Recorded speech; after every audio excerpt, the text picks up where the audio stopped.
যে বলছি এবারে আসলে ঘোষণাপত্রের একটু বিষয়বস্তুতে যাই। কারণ বিষয়বস্তু তারা মোটামুটি কিছুটা আভাস দিয়েছে যে তারা কি করতে চায়। আপনিও বলছিলেন যে মুজিববাদী সংবিধানের কবর রচনা তারা করতে চায়, এই বিষয়টি তারা জানাচ্ছে। একটু স্পষ্ট করতে পারেন মুজিববাদ বিষয়টি আসলে খুব বেশি যে আগে শুনেছি এরকমটা হয়নি। আর মুজিববাদ জিনিসটা কি? আর মুজিববাদী সংবিধানের সংবিধান সেটাই বা আসলে কি? এটা কি বুঝতে পারছি আমরা স্পষ্ট? আপনি তো আপনি তো উত্তর দিয়ে দেন, আমি আর কি বলবো। শোনেন, সেটা হচ্ছে মুজিববাদ এটা মানে আমরা স্লোগান দিয়েছি 72-73-তে আমরা যারা জাসদ করতাম, তখন আমরা একটা স্লোগান দিতাম যে মুজিববাদ নিপাত যাক ইত্যাদি। তখন আমরা বুঝাইতাম যে কনস্টিটিউশন যে চারটে স্তম্ভ, সেটা হচ্ছে যে জাতীয়তাবাদ, ধর্মনিরপেক্ষতা, গণতন্ত্র, সমাজতন্ত্র, এইটা মিলে একটা যে ককটেল, সেইটা হচ্ছে মুজিববাদ। কিন্তু মুজিববাদ অ্যাজ সাচ কোনো ডক্ট্রিন নাই। এবং গত আহ, ধরেন যে আফটার এইটিস আর আশির দশকের পর থেকে মুজিববাদ শব্দটা উচ্চারিতই হয় নাই। এইটা জাসদের সোল স্লোগান ছিল, আমরা দিতাম এটা। এটা মানে সেভেন্টিজ, মানে লেট 70s পর্যন্ত আমরা এই স্লোগানটা দিয়েছি, মুজিববাদ মুজিববাদ। হ্যাঁ, এবং মুজিববাদ কি এটা কিন্তু ওয়েল ডিফাইন্ড না, যে এটা এই এই কি বলে যে বঙ্গবন্ধু শেখ মুজিবের এই এই পলিটিক্যাল ফিলোসফিটাকে মুজিববাদ বলা হয়, বা উনি একটা দর্শন লিখেছেন বা উনি একটা দর্শন দিয়েছেন, সেটাকে মুজিববাদ হিসেবে আখ্যা দেওয়া হচ্ছে। ব্যাপারটা কিন্তু এরকম না। এইটা একটা মানে কি বলে ফাউ তালে আমরা জাসদেরা করতাম, তারা বলতাম যে মুজিববাদ, যেহেতু আহ, আওয়ামী লীগের সাথে তখন আমাদের একটা মানে মানে কড়া ডিফারেন্স হয়ে গেল। আমরা তো ছাত্রলীগ তো ভাগ হয়ে গেল এবং জাসদ আমরা গঠন করলাম।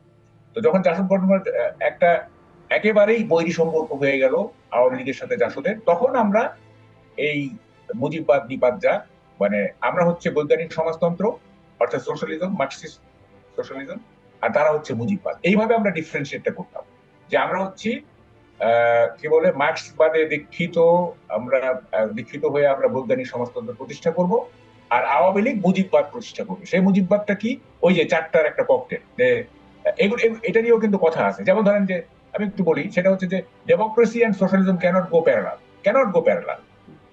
কারণ সোশ্যালিজম হচ্ছে ওয়ান পার্টি রুল। এটা কৃষক শ্রমিকের রাজত্ব, কৃষক শ্রমিকের একদলীয় শাসন, সব জায়গায় তাই হয়েছে। সোভিয়েত ইউনিয়ন থেকে শুরু করে ইস্ট ইউরোপের যেগুলো দেশ, মানে কৃষক শ্রমিক রাজ, এখানে অন্য কোনো দলের কোনো অস্তিত্ব নাই। হ্যাঁ, এবং ওই গণতন্ত্রকে বলা হয়ে থাকে ডেমোক্রেটিক সেন্ট্রালিজম, অর্থাৎ গণতান্ত্রিক কেন্দ্রিকতা। আমাদের যে ক্লাসিক্যাল ডেমোক্রেসি, যেটা এই যে বুর্জোয়া গণতন্ত্র, সেটার সাথে ওইটার মেজর একটা পার্থক্য আছে। তো আপনি যদি সোশ্যালিজম কায়েম করতে চান, তাহলে আপনাকে তো ডেমোক্রেসি দেওয়া চলবে না, ওয়েস্টার্ন ডেমোক্রেসি এটা চলবে না। কারণ ডেমোক্রেসি মানে তো মাল্টি পার্টি সিস্টেম, তাই না? তো মাল্টি পার্টি সিস্টেমের সাথে সোশ্যালিজমের ওয়ান পার্টি সিস্টেম তো যায় না। তো ফলে এইটা বঙ্গবন্ধু কি কারণে এটা করলেন, হয়তো তিনি ভাবছিলেন যে গণতন্ত্রের মধ্য দিয়ে সমাজতন্ত্র প্রতিষ্ঠা। এটা একটা তিনি চেষ্টা করছিলেন, সেটা হচ্ছে যে এই যে বড় বড় মিল কারখানা এগুলিকে ন্যাশনালাইজ করছিলেন। বিভিন্ন কি বলে যে যেমন আদমজি জুট মিলকে ন্যাশনালাইজ করছিলেন, আরো অনেকগুলো ন্যাশনালাইজ। উনি প্রাইভেট সেক্টরের জিনিসগুলিকে ন্যাশনালাইজেশন করলেই সমাজতন্ত্র হয়ে যায়, এরকম একটা আইডিয়া সম্ভবত ওনার ছিল। বাট সমাজতন্ত্রের আইডিয়া তো এটা না। সমাজতন্ত্র তো এটা একটা, ইট ডিনোট সামথিং এলস। হ্যাঁ, মানে জি। সোশ্যালিজম এটা হচ্ছে একটা শ্রেণী কর্তৃক আরেকটা শ্রেণীকে উৎখাত করে শ্রমিক কৃষকের রাজত্ব কায়েম করা, শ্রমিক কৃষকের শাসন প্রতিষ্ঠা করা। এবং এটা একটা বল প্রয়োগের ব্যাপার, এটা শ্রেণী সংগ্রামের মধ্য দিয়ে হয়। কারণ বুর্জোয়া শ্রেণী সবসময় চাইবে যে মানে প্রচলিত যে মানে ডিস্ট্রিবিউশন প্যাটার্ন, ওয়েলথের যে ডিস্ট্রিবিউশন প্যাটার্ন, সেটা একরকমই থাকে। আর সোশ্যালিস্টরা চায় যে ইকুইটেবল ডিস্ট্রিবিউশন প্যাটার্ন, মানে সম্পদের সমবন্টন। তো এখানে একটা কনফ্লিক্ট থাকে, জি, যেহেতু কনফ্লিক্ট একদম থাকে ঠিক তো মাহমুদ সেখানে কামাল একদম এরকমই বক্তব্য আমরা শুনলাম হাসনাত আব্দুল্লাহর মুখ থেকে বিজয় দিবসের একটা আয়োজনে তিনি বলছিলেন যে এই যে ৪ টা মূলনীতি এগুলো সেলফ কনফ্লিক্টিং। তিনিও এভাবে বলছিলেন এবং তাহলে কি আমরা এটা বুঝতে পারি যে তারা আসলে জাসদের যেই বিষয়টা সেটিকেই বা জাসদ যেখানে ৭২-এ আপনি যেটি বলছিলেন যে সেই সময় যে মুজিববাদের কনসেপ্ট সেটিকেই তারা আওড়াচ্ছে বা সেটিরই পুনরুচ্চারণ করছে? আমার মনে হয় না যে হাসনাত আব্দুল্লাহর স্মরণ শক্তি এত বেশি যে that he can look back early 70s। আমার মনে হয় না। তারা স্মরণশক্তির তো প্রশ্নই না। মানে তার তো আর ওই সময় তার তো আর নিজস্ব মানে তার তো জন্মই হয় নাই। আমার মনে হচ্ছে যে এটা শেখ মুজিবকে এখানে ট্যাগ করা হচ্ছে আর কি। শেখ মুজিবকে ট্যাগ করে মানে তাকেও আপনার একটা কন্ট্রোভার্সিতে নিয়ে আসা, মানে তাকেও ড্যামেজ করা। হ্যাঁ, এরকম একটা মানে ইচ্ছা থেকে এটা বলে দিল মুজিব।